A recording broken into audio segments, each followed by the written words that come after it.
আসসালামু আলাইকুম সুপ্রিয় শিক্ষার্থী, কেমন আছো তোমরা সবাই? আশা করি সকলে অনেক ভালো আছো।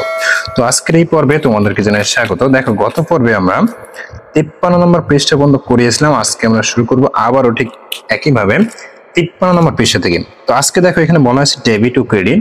এখন দেখো, এখানে বেশ কিছু তথ্য এখানে দেওয়া রয়েছে যেগুলো তোমাকে জানতে হবে। তো চলো আমরা লাইন বাই লাইন প্রত্যেকটা তথ্য আমরা একটু জেনে নিই, ঠিক আছে? আর তোমরা যারা গত ভিডিও দেখোনি অবশ্যই দেখে নিবা। তোমাদের সেখানে কিন্তু দলগত কাজের, একক কাজের সব সমাধান দেওয়া হয়েছে।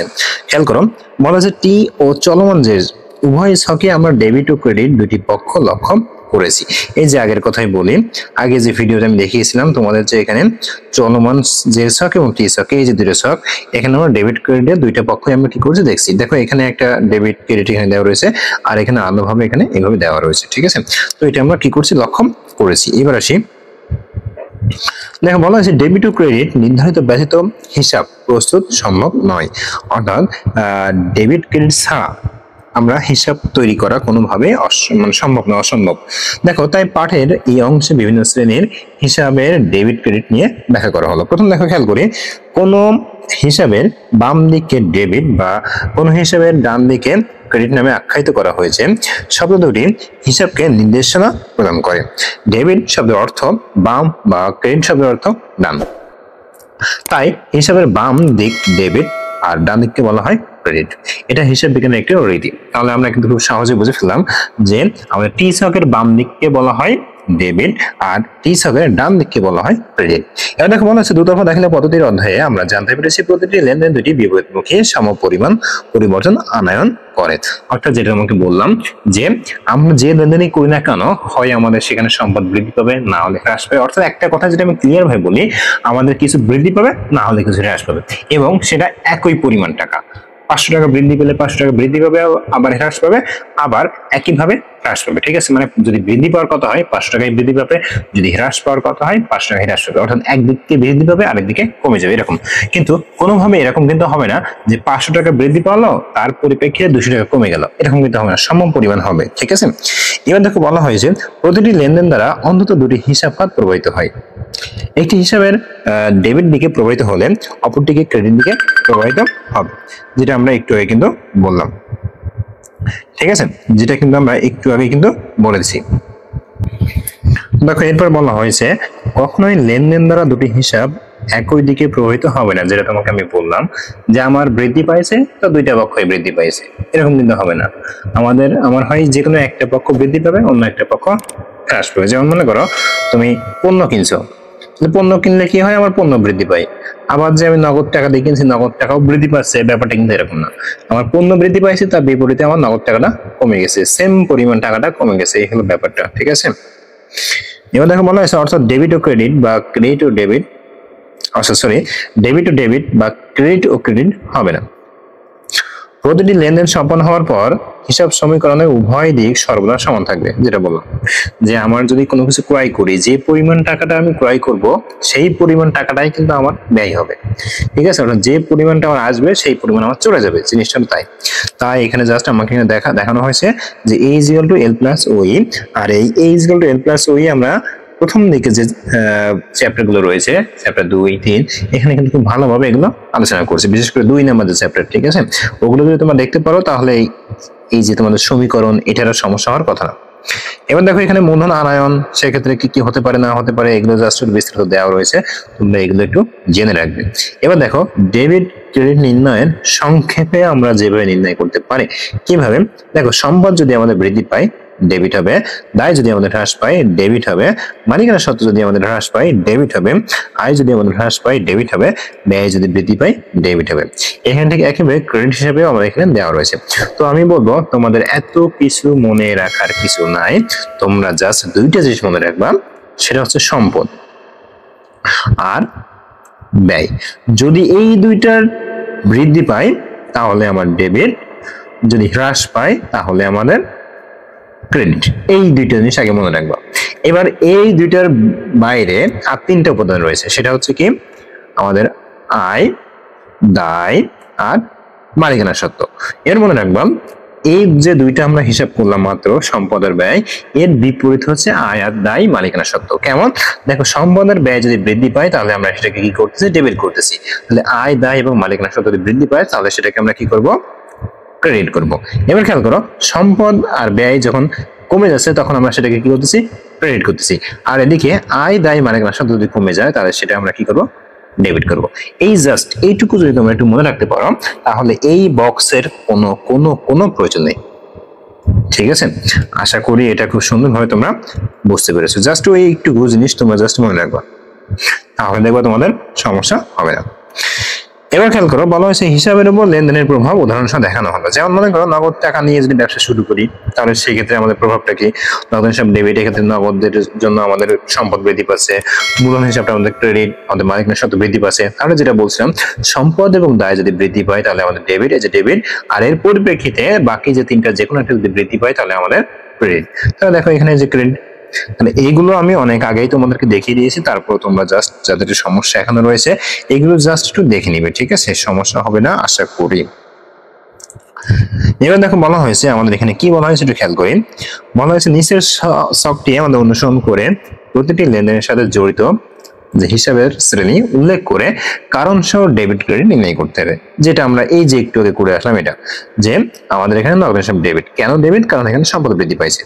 ঠিক আছে, এখানে বিক্রয় হিসাব আমাদের ক্রেডিট। কেন ক্রেডিট? কারণ এখানে আয় বৃদ্ধি পাইছে। এইভাবে জাস্ট আমাকে লিখতে হবে এবং এর সাথে এক্সট্রা যে কাজটা করতে হবে সেটা হচ্ছে আমাদের কারণটা লিখতে হবে। ঠিক আছে, তাহলে একটু খেয়াল করি, আমাদের একটা ছক আমাদের এখানে দেওয়া হয়েছে। প্রথমটা দেখো বলা হয়েছে মালিক কর্তৃক ব্যবসায় আসবাবপত্র আনয়ন করা হলো। কত টাকা? 5,000 টাকা। তাহলে এই যে টাকাটা, এর কারণটা কি আমরা একটু খেয়াল করি। এখানে ক্রমিক নাম্বার দেওয়া রয়েছে, পক্ষ দেওয়া রয়েছে। পক্ষ মানে কি? দুইটা হিসাব, যে হিসাবগুলো হবে। তো প্রথম যে হিসাব সেটা হচ্ছে আসবাবপত্র হিসাব, দ্বিতীয় হিসাব হচ্ছে কি? মূলধন হিসাব।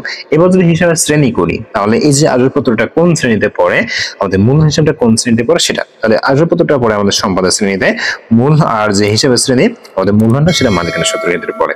এবার হচ্ছে আমাদের ডেবিট ক্রেডিট। তাহলে আসবাবপত্র আমার ডেবিট হবে, মূলধন হিসেবে আমাদের ক্রেডিট হবে। টাকার পরিমাণটা কত আমরা দুইটা একই রকম জানি। এবার কারণটা কি? কেন আমাদের ডেবিট হলো, কেন আমাদের ক্রেডিট হলো?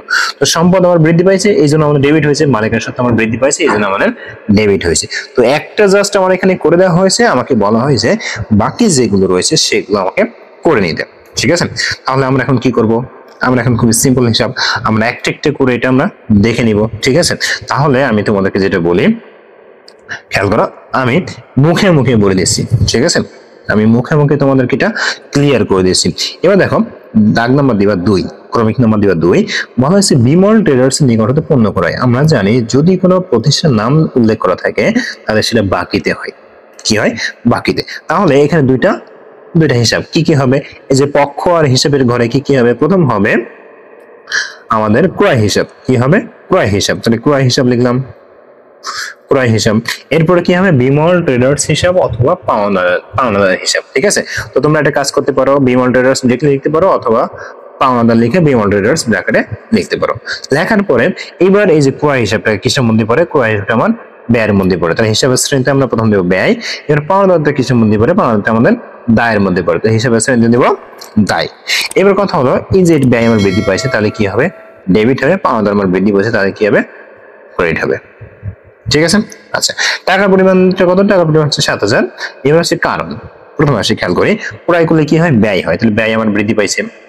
তারপরে আসি পাওনাদার করলে আমাকে দায়ের পরিমাণটা বৃদ্ধি পায়, তাহলে দায় আমার বৃদ্ধি পাইছে। এই হলো জাস্ট কারণ, এইভাবে আমাকে এগুলো অন্তর্ভুক্ত করতে হবে। তো চলো আমরা একটা কাজ করি, আমরা এক নজরে এটার একটা অ্যান্সার শিট আমরা একবারে দেখে আসি এবং তারপরে আমি একটা কাজ করি, সেটা হচ্ছে প্রথমে মুখে মুখে আমি তোমাদেরকে সবগুলো একটু বলে দিই এবং তারপর সর্বশেষে আমি তোমাদেরকে একটা স্ক্রিনশট দিয়ে দিব যেটার মাধ্যমে তোমরা এটা সুন্দরভাবে আয়ত্ত করতে পারবে। ওকে, তাহলে আমরা প্রথম দুইটা কিন্তু বুঝতে পারলাম। এবার আসে তৃতীয় নম্বরটা, বলা হচ্ছে বাকিতে পণ্য বিক্রয়। তাহলে বাকিতে পণ্য বিক্রয় করলে কি আসে? দেনাদার হিসাব। দেনাদার হিসাব ডেবিট, মানে এই যে পক্ষের ঘরে দেনাদার হিসাব, আর নিচে হবে কি? বিক্রয় হিসাব। এবার শ্রেণীর মধ্যে হবে দেনাদার আমাদের সম্পদ, আর শ্রেণীর নিচে হবে আমাদের এটা বিক্রয় করলে কি হয়? আয় হয়। ঠিক আছে, এবার আসি ডেবিট। তাহলে এটা দেনাদার হচ্ছে আমাদের ডেবিট, আমাদের বিক্রয় হচ্ছে আমাদের ক্রেডিট। তাহলে এই পর্যন্ত ক্লিয়ার। আচ্ছা টাকার পরিমাণটা কত? টাকার পরিমাণটা 9,000, আমরা টাকার ঘরে বসিয়ে দিব। এবার আসি আমাদের যখন দেনাদার হচ্ছে, তাহলে দেনাদারটা কি? দেন হচ্ছে আমাদের সম্পদ, তাহলে সম্পদ আমাদের বৃদ্ধি পাচ্ছে। সম্পদ কি আছে? সম্পদ আমাদের বৃদ্ধি পাচ্ছে, ঠিক আছে। বিক্রয়, বিক্রয়টা কি? বিক্রয় হচ্ছে আমাদের আয়, আয়ও আমাদের এক্ষেত্রে কি হচ্ছে? বৃদ্ধি পাচ্ছে। এই হলো আমার কারণ। তাহলে আমাদের 3 নম্বরটা কিন্তু হয়ে গেল। ঠিক একইভাবে আমরা পরবর্তী যেগুলো আছে সেগুলো আমরা একবার করে মুখে বলে দিচ্ছি এবং সর্বশেষ তোমাদের একটা স্ক্রিনশট দিয়ে দেবো, সেখান থেকে তোমরা এটা সমাধান করে নিতে পারো, ঠিক আছে। আচ্ছা, এবার দেখো বিমল ট্রেডার্স এর ক্রয়কৃত পণ্য ফেরত দেওয়া হলো। আমি বিমল ট্রেডার্স থেকে কিছু ক্রয় করছিলাম পণ্য, সেটা আমি এখন করছি ফেরত দিচ্ছি। এর মধ্যে দেখবা যখন ক্রয় করে ফেরত দেওয়া হয় তখন সেটা হয় ডেবিট, ঠিক আছে। তাহলে একটু খেয়াল করি, আমি ক্রয় করছিলাম, সরি ক্রয়কৃত পণ্য আমাদের ক্রেডিট হয়। তাহলে ক্রয় ফেরত, ক্রয় কি হবে? ফেরত। তাহলে ক্রয়কৃত পণ্য যেটা আমি ফেরত দিচ্ছি সেটা আমার কি হবে? ক্রেডিট হবে। তাহলে এর পরিপ্রেক্ষিতে আমাদের পূর্বে দেখা একটা হিসাব করছিলাম, সেটা হচ্ছে দেনাদার হিসাব আর বিমল হিসাব। তাহলে বিমল হিসাব বা দেনাদার হিসাবটা আমাদের ডেবিট, ঠিক আছে। সরি, বিমল হিসাব বা প্রদেয় হিসাবটা আমার ডেবিট, এখানে দেনাদার না, সরি প্রদেয় হিসাবটা, ঠিক আছে। বিমল হিসাব বা প্রদেয় হিসাব আমার ডেবিট, আর এক্ষেত্রে হবে কি ক্রয় ফেরত হিসাব আমার ক্রেডিট, মানে আমি ক্রয় করছিলাম সেটা এখন ফেরত দিয়ে দিচ্ছি, ঠিক আছে। এবার আসি, যখন আমাদের পাওনাদারের পরিমাণটা ডেবিট হচ্ছে, খেয়াল করো পাওনাদারটা যখন আমাদের ডেবিট হচ্ছে তখন কিন্তু আমাদের দায়ের পরিমাণটা কিছুটা হলেও কমে যাচ্ছে। তাহলে আমাদের দায়ের পরিমাণটা কি হবে? কমবে। আর ক্রয় করছি ফেরত দিছি, ক্রয় করে আমি কি করছি? ফেরত দিছি। ক্রয় যদি আমাদের ব্যয় হয় তাহলে ক্রয় ফেরতটা কি হবে? ক্রয় করে ফেরত দিচ্ছি, ব্যয়টাও আমার কি হচ্ছে? কমে যাচ্ছে। তাহলে একইভাবে ব্যয়টাও আমাদের কি হয়ে যাবে? কমে যাবে। ঠিক একইভাবে বাকিতে কৃত পণ্য ফেরত পাওয়া গেল। তাহলে আমি যখন বাকিতে বিক্রিত, মানে বাকিতে যখন পণ্য বিক্রয় করছিলাম তখন সেটা ফেরত আসছে, বিক্রয় ফেরত আমার ডেবিট আর আমাদের দেনাদার হিসাবটা ক্রেডিট। তাহলে এই ক্ষেত্রে ঠিক একইভাবে আমি যখন বিক্রয় করছিলাম সেটা ফেরত আসছে, তার মানে কি ওটা আমার আয়, আয় কিছুটা হয়েছে আমার কি হয়েছে?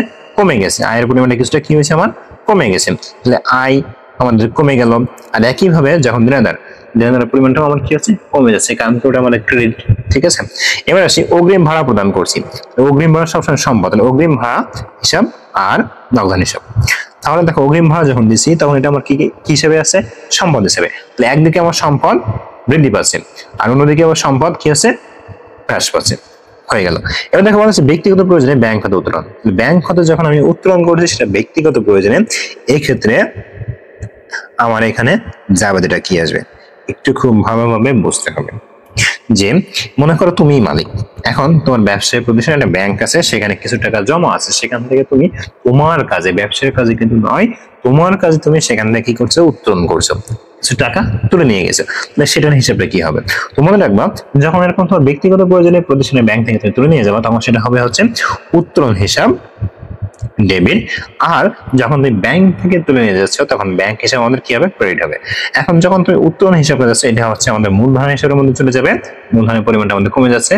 আর যখন ব্যাংক হিসাবে যাচ্ছে তখন সম্পদের হিসাবে সম্পদের পরিমাণটা আমাদের কি আছে? কমে যাচ্ছে।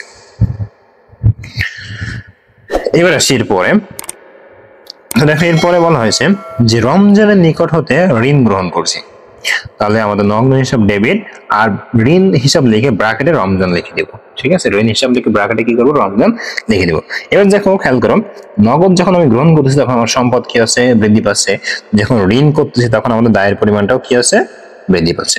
আমাদের হয়ে গেল। টাকা কিন্তু একই রকম টাকা, টাকায় কিন্তু কোনো রকম সমস্যা হবে না। এরপরে আসি, দেখো বিমল ট্রেডার্স কে পরিশোধ। বিমল ট্রেডার্স আমার কাছে টাকা পেতো, আমি তাকে পরিশোধ করতেছি। তাহলে যখন বিমল ট্রেডার্স আমার কাছে টাকা পেতো তাহলে কি নিশ্চিত সে আমার কাছে, আমি তার কাছে পাওনাদার হিসেবে ছিলাম, ঠিক আছে। মানে সে আমার কাছে টাকা পাবে, পাওনাদার ছিল, ঠিক আছে। তাহলে এখন লিখবো পাওনাদার হিসাব আমাদের ডেবিট বা বিমল ট্রেডার্স ডেবিট, আর এখানে নগদ টাকা দিচ্ছি, নগদ হিসাব আমার ক্রেডিট। এবার দেখো যেহেতু আমাদের পাওনাদারের কথা বলা হয়েছে তার মানে কি দায়ের পরিমাণটা কমে যাবে আর নগদ টাকা চলে যাচ্ছে, তাহলে এখানে সম্পদের পরিমাণটা কমে যাবে। সর্বশেষ দেখো দেনাদার হতে আমার কি প্রাপ্তি, আমি কারো কাছে টাকা পেতাম সেটা আমি এখন পাচ্ছি, তাহলে কি হবে? নগদ হিসাব আমার ডেবিট হবে আর দেনাদার হিসাবটা আমার ক্রেডিট হবে। নগদ হিসাব আমার ডেবিট আর দেনাদার হিসাবটা আমার ক্রেডিট। এবার দেখো নগদ হিসাব ডেবিট করছি তখন কি সম্পদ আমার বৃদ্ধি পাচ্ছে, আর যখন দেনাদার হিসাবটা ক্রেডিট করছি তখন সম্পদ আমার কমে যাচ্ছে, ঠিক আছে। এই হলো কাজ। আমি কিন্তু সুন্দরভাবে তোমাদের এই কাজগুলো সুন্দরভাবে আমি বুঝিয়ে দিলাম, ঠিক আছে। যদি তোমরা আমার কথাগুলো খেয়াল করো তাহলে আশা করি এখানকার কোনো এন্ট্রিতে বা কোনো লেনদেনে তোমাদের সমস্যা হওয়ার কথা না, ঠিক আছে। তো আজকের ক্লাসটা হলো এই পর্যন্ত। আর আমি একটা কাজ করতেছি, সেটা হচ্ছে যে এই যে সফটওয়্যার রয়েছে এই সফটওয়্যার পূর্ণাঙ্গ একটা উত্তর, অর্থাৎ এই যে কাজটা রয়েছে এই কাজের পূর্ণাঙ্গ একটা উত্তর আমি তোমাদের সবার শেষে দিয়ে দিচ্ছি। তোমরা সেটা খুব সুন্দর করে মনোযোগ সহকারে দেখে নিবে আর আমার কথার সাথে সুন্দরভাবে মিলিয়ে নিবে, ঠিক আছে। আছে, সবাই ভালো থাকো, সুস্থ থাকো এবং আমাদের চ্যানেলের সঙ্গেই থাকো। ধন্যবাদ সবাইকে। শিক্ষার্থী দেখো, আমি একটু আগে তোমাদেরকে প্রত্যেকটা হিসাবের প্রত্যেকটা পক্ষ আমি তোমাদেরকে বিবেচনা করে বলে দিয়েছি। এখন আমি জাস্ট এক পলকে তোমাদেরকে দেখিয়ে দিয়েছি, তোমরা জাস্ট এগুলো একটু মিলিয়ে নাও। দেখো, যখন আমি আসবাবপত্র ব্যবসায় নিয়ে আসছি তখন আসবাবপত্র হিসেবে ডেবিট হয়েছে, মূলধন হিসেবে আমাদের ক্রেডিট হয়েছিল। এটা আমাদের প্রথম দেওয়া ছিল। সেক্ষেত্রে সম্পদ এবং মালিকানা সত্ত্ব ছিল, ডেবিট ক্রেডিট ছিল, এবং দেখো এখানে সম্পদ বৃদ্ধি পেয়েছিল, মালিকানা সত্ত্ব বৃদ্ধি পেয়েছিল। ঠিক আছে, এবার দেখো যখন আমি বাকিতে ক্রয় করছিলাম, কারণ কি ওখানে বিমল নামটা দেওয়া ছিল, তাই আমাদের ক্রয় হিসাব ডেবিট হয়েছিল, এ পক্ষে আমাদের ব্যয়, আর ব্যয়টা আমাদের বৃদ্ধি পাইছে। আর দেখো যখন বাকিতে আমি ক্রয় করছি তখন প্রদেয় হিসাব অর্থাৎ বিমল হিসাবটা আমার বৃদ্ধি পাইছে। আর বিমলটা কি দায়, তো দায়, আর এখানে লিখছি কি দায় বৃদ্ধি পাইছে। ঠিক আছে, ডেবিট ক্রেডিট তোমরা তো অবশ্যই জানো এবং টাকার পরিমাণটা যা আছে তাই, সুতরাং ওটা আমি আর উল্লেখ করলাম না, আমি বাকিগুলো একটা একটা করে উল্লেখ করে দিচ্ছি। দেখো, যখন আমি বাকিতে বিক্রয় করছিলাম তখন আমাদের দেনাদার হিসাব তৈরি হয়েছিল এবং সেটা আমাদের সম্পদ, এটা আমাদের কি হয়েছে, সম্পদের পরিমাণটা বৃদ্ধি পাইছে। ঠিক একইভাবে যখন আমি বিক্রয় করছিলাম তখন আমাদের বিক্রয়টা হচ্ছে আয় বলা হয়, আয়ের পরিমাণটা আমাদের কি হয়েছে, বৃদ্ধি পাইছে। এবার দেখো, যখন আমি ক্রয় করছিলাম কোনো একটা পণ্য, সেটা যখন ফেরত দিচ্ছিলাম, তাহলে ক্রয় ফেরত সবসময় ক্রেডিট হয়, আর এর বিপরীতে যে পক্ষটা থাকে সেটা আমার ডেবিট হয়। তো দেখো এখানে আমার পক্ষটা ছিল প্রদেয় হিসাব অর্থাৎ বিমল হিসাব, সেটা আমার ছিল কি ডেবিট, তো ক্রেডিট ছিল ওখানে, এখানে আমাদের হবে কি ডেবিট। কারণ আমি এখানে যে পণ্যটা ক্রয় করছিলাম সেটা ফেরত দিছি এই জন্য। তো দেখো এটা ছিল আমার দায় লিখছি, এবং দায়টা আমাদের কি হচ্ছে, হ্রাস পাচ্ছে। যখন আমি পণ্যটা ফেরত দিয়েছি তখন কিন্তু দায়টা আমার কিছুটা হ্রাস পাচ্ছে। এবার দেখো ক্রয় ফেরতটা কি, ক্রয় ফেরতটা হচ্ছে আমার ব্যয়। আগে আমি যে পরিমাণ ক্রয় করছিলাম সেখান থেকে কিছু পণ্য আমি ফেরত দিচ্ছি, তার মানে ব্যয়ের পরিমাণটা কিছুটা আমার কমে গেছে, যার কারণে এটা হচ্ছে আমাকে ব্যয় হ্রাস পাচ্ছে। ঠিক আছে, আচ্ছা এরপরে দেখো আমাদের বিক্রয় ফেরত, তাহলে বিক্রয় করছিলাম সেটা আমার ফেরত আসছে, তো বিক্রয় ফেরত সবসময় ডেবিট হয়, আর তার বিপরীতে যে পক্ষটা থাকে সেটা আমার ক্রেডিট হয়। তাহলে বিক্রয় ফেরত হিসেবে আমার ডেবিট, এটা হচ্ছে আমার আয়, বিক্রয় ফেরত হচ্ছে আমার আয়। দেখো আমি আয় দিয়েছি, এরপর খেয়াল করো এই আয়টা আমার কি হচ্ছে, হ্রাস পাচ্ছে, মানে আমি আগে বিক্রয় করছিলাম এখন কিছু পণ্য ফেরত আসছে, তার মানে আগে যে আয়টা হয়েছে তো এখন সে পরিমাণ আয়টা আমার হয়নি, ফেরত আসছে, যার কারণে কমে আসছে। এবার দেখো এর বিপরীতে ছিল কি দেনাদার হিসাব, তো দেনাদার হিসাব মানে কি সম্পদ, তো সম্পদের পরিমাণটাও কিন্তু আমাদের কিছুটা কমে গেছে, মানে আগে আমি লোকের কাছে যে পরিমাণ টাকা পেতাম এখন তার থেকে কম পাচ্ছি। এবার খেয়াল করো যখন অগ্রিম ভাড়া দেওয়া হয়েছিল তখন দেখো অগ্রিম ভাড়া হিসাব সর্বদা আমাদের ডেবিট হয় এবং সেটা সম্পদ হিসেবে উল্লেখিত হয়, আর সম্পদে আমার কি হয়েছে, বৃদ্ধি পাইছে। যখন আমি অগ্রিম ভাড়া দিচ্ছি তখন কিন্তু আমার নগদ টাকা চলে যাচ্ছে, আর নগদ হিসাবটা আমার কি সম্পদ, এটা হচ্ছে আমার কি ক্রেডিট, এবং সেটা আমাদের কি হচ্ছে, হ্রাস পাচ্ছে। এরপর খেয়াল করো উত্তোলন হিসাবটা, উত্তোলন হিসাব হচ্ছে আমাদের মালিকানা সত্ত্বের ভিতরে পড়ে, সেটা আমাদের মালিকানা সত্ত্বকে হ্রাস করে। ঠিক আছে, আর ব্যাংক হিসাবটা কিসের মধ্যে পড়ে, সম্পদের ভিতরে পড়ে, সেটা আমাদের সম্পদকে হ্রাস করে। কারণ কি, কারণ ব্যাংক থেকে মালিক কর্তৃপক্ষ উত্তোলন করতেছে এই জন্য। এবার দেখো যখন আমি ঋণ গ্রহণ করছি তখন নগদ টাকা আসছে, নগদ হিসাব ডেবিট, এটা আমাদের সম্পদের মধ্যে পড়ে, আর এই সম্পদটা আমার কি হয়, বৃদ্ধি পায়। আর যখন ঋণটা গ্রহণ করছি, ঋণ হিসাব ডেবিট বা রমজান হিসাব ডেবিট, সেটা আমাদের কি, আমার কাছে লোকে টাকা পাবে, তার মানে সেটা আমাদের দায়, আর এই পরিপ্রেক্ষিতে দায়টা আমার বৃদ্ধি পাইছে। ঠিক আছে, এবার দেখো প্রদেয় বিল, মানে কি আগে আমার কাছে কেউ টাকা পেত সেটা আমি পরিশোধ করতেছি, মানে প্রদেয় হিসাবটা পরিশোধ করতেছি। তাহলে যে প্রদেয় হিসাবটা পরিশোধ করছি, সেই প্রদেয় হিসাব অর্থাৎ বিমল হিসাব আমার এটা কি দায় ছিল, দায়টা এখন কি হচ্ছে, কমে যাচ্ছে, কারণ কি পরিশোধ করতেছি। আর এদিকে ছিল কি আমাদের নগদে যেহেতু পরিশোধ করতেছি, সেই নগদ হিসাবটা আমার সম্পদ, এখানে আমার কিন্তু সম্পদে বসিয়ে দিয়েছি এবং এই সম্পদে আমার কি হচ্ছে, হ্রাস পাচ্ছে। এরপর খেয়াল করে সর্বশেষ যে এন্ট্রি বলা হয়েছে নগদ হিসাব, তাহলে দেখো আমি কারো কাছে টাকা পেতাম, সেখান থেকে আমি সেই টাকাটা এখন গ্রহণ করতে পারছি, তার মানে কি ব্যবসায় নগদ টাকা আসছে, যার কারণে নগদ হিসাব ডেবিট, এটা আমাদের সম্পদের মধ্যে পড়ে, যার কারণে সম্পদ বৃদ্ধি। আর আমি যার কাছে টাকা পেতাম তার কাছ থেকে কিন্তু পরিমাণটা মানে পাওনাটা কমে যাচ্ছে। ঠিক আছে, তাহলে আমাদের সেক্ষেত্রে কি হচ্ছে, দেনাদার হিসাব, তো এটা আমাদের মালিকানা সত্ত্বের মধ্যে পড়ে না, সরি এটা হবে এখানে মূলধন হবে, সরি এখানে সম্পদ হবে। ঠিক আছে, একটু মিস্টেক হয়েছে, একটু খেয়াল করো, আমি বলে দিচ্ছি। এই যে দেখো এই যে মালিকানা সত্ত্ব না, এখানে মালিকানা সত্ত্ব হবে না, এখানে সম্পদ হবে, অর্থাৎ সেম নামটা হবে সম্পদ। ঠিক আছে, আমাদের টাইপিং এ একটু মিস্টেক হয়েছে, এখানে সেম নামটা হবে কি হবে, সম্পদ। তাহলে দেখো এখানে আমাদের প্রথম যে এন্ট্রির ক্ষেত্রে নগদ হিসাবটা আমি পাচ্ছিলাম, তো সেক্ষেত্রে আমার সম্পদ ডেবিট হচ্ছিল, এর পরবর্তী যে দেনাদার হিসাব ছিল সেখানে সম্পদ, তো সেখানে আমার সম্পদটা হ্রাস পাচ্ছে। আমি আবারও বলতেছি যে তোমাদের এখানে এই যে মালিকানা সত্ত্বটা রয়েছে এটা কিন্তু কোনোভাবে হবে না, এটা কিন্তু কাটা যাবে। ঠিক আছে, আমি আবারও বলি এটা কাটা যাবে। এখানে হবে কি, এখানে আবারও হবে সম্পদ হবে, কারণ কি দেনাদার এবং নগদ দুইটাই আমাদের কি সম্পদ। ঠিক আছে, তো আশা করি তোমাদের এই যে কাজটা ছিল খুব সুন্দরভাবে এটা বুঝতে পেরেছো। ধন্যবাদ।